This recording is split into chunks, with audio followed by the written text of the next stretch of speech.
So I own and run a firm. I started as a financial advisor, 1991, and then very quickly thereafter, 2-3 years later, got involved in sales management. They kind of pull you over to that side, or at least they try.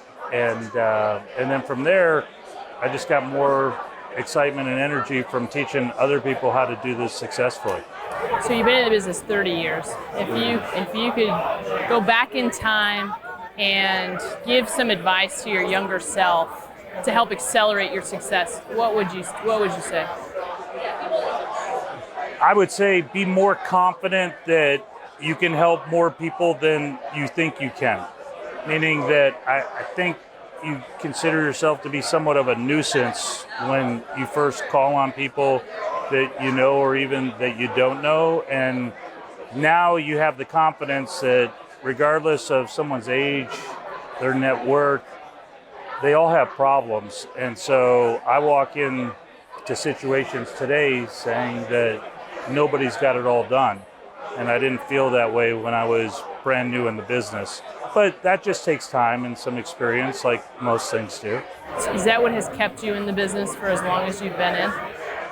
No, I would say that number one, the people have kept me in the business for as long as I've been in it. I've had an opportunity to just work with and around and learn from great individuals. And so the way I always really describe it is it doesn't really matter if we were shoveling dirt 8 hours a day and somebody was paying us fairly well to do it. If we were doing it with the right people, it would be enjoyable. So that clearly is number one. I've been blessed in that regard.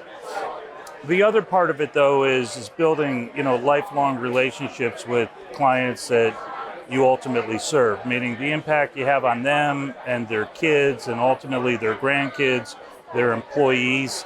It just develops a special relationship that with somebody that arguably months ago was a stranger. And it's, pretty unimaginable. So some of my best friends today are people that I didn't know 3 months before they became clients, which is pretty special. It's very special. You're heavily involved in Fonseca.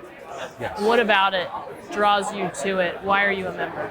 So initially I was a member for what it could give me, and what it gave me was advanced markets and exposure to the most successful people in the industry.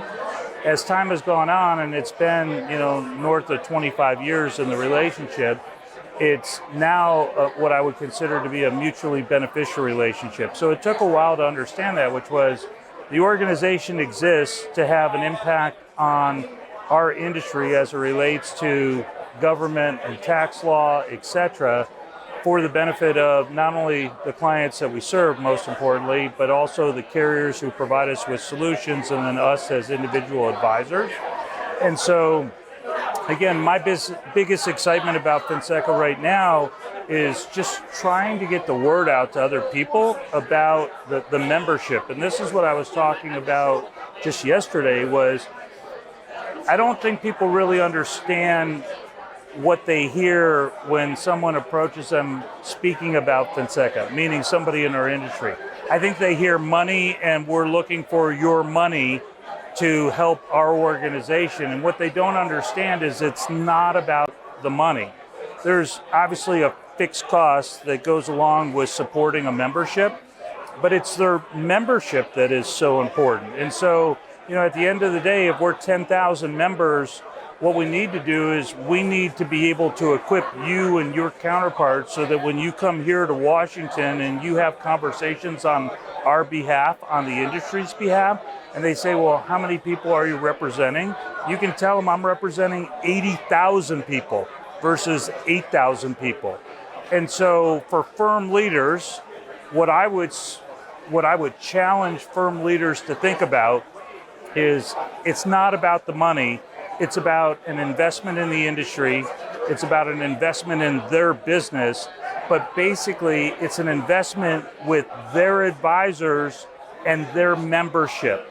So what I bring to the table now, in my opinion, is not just me as a member, but I'm most proud of the fact that I've got 130 members of our firm that now are members of Fonseca. And in our particular situation, that isn't necessarily something that we pay exclusively for, or the advisor pays for, or a cost share, meaning everybody can do it a little bit different. In our situation, we made the financial investment for the membership for our advisors.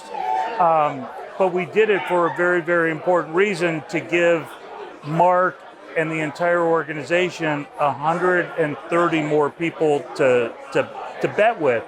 And then what I'm so excited about is this year is really the first year in 25 years where I've brought advisors here, really encourage them to participate in the meeting as opposed to just being members, so that they could participate in the process. And again, something that I was talking about just yesterday was, if you really think about it, we elect people.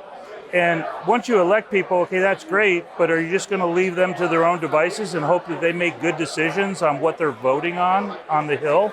Or do you want to influence that? And the beautiful thing about this country is, number one, we can vote for people, but number two, we can influence the way that they vote on legislation. So this is the American process, and we were fortunate enough to either be born in this country or become citizens of this country and have the right to do that. And so many people are just being an American versus doing America, if you will. I love it, Dan. So your message to anybody who's on the fence about becoming a member is what? My message would be, it's a must. And the reason it's a must is because, again, for the benefit of the industry, we need volume, we need numbers. What they'll find is if they donate themselves as a member, they will get back in return tenfold the value of providing their membership to Fonseca, from Fonseca, and then all of the other members that are part of the organization.